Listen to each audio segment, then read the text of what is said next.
Sosok artis cantik beberapa waktu lalu sempat bikin geger publik gara-gara nekat nikah meski tak direstui sang ibunda. Kini setelah menikah ia rela hidup sederhana di kos-kosan.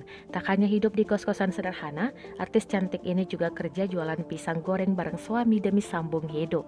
Melansir dari Nikita Grid ID, semenjak resmi menikahi Indah Permatasari, Ari Kriting mengajak sang istri untuk tinggal di salah satu kos-kosan sederhana di Jakarta. Keduanya memilih tinggal di kos-kosan dua lantai yang didominasi warna abu-abu dan putih. Di lantai satu, terdapat meja tempat Ari dan Indah biasa bersantai. Tak jauh dari sana, Ari terlihat memarkirkan motor kesayangannya di dekat rak penyimpanan. Untuk mempercantik ruangan di kos-kosan sederhana miliknya, Ari dan Indah pun menempatkan beberapa rak buku, sekaligus tempat ia meletakkan berbagai dekorasi dan piala penghargaan. Selain hidup sederhana, dengan tinggal di kos-kosan, Indah Permatasari dan Ari Kriting banting setir jualan pisang goreng demi sambung hidup.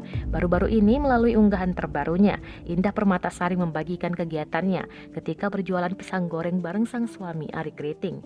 Melalui unggahan di akun Instagram pribadinya, @indahpermatas, Indah Permatasari tampak membagikan kegiatan terbarunya, yakni jualan. Indah dan Ari Kriting tampak membuka bisnis baru di bidang kuliner. Keduanya memilih untuk berjualan pisang goreng yang diberi nama Muala.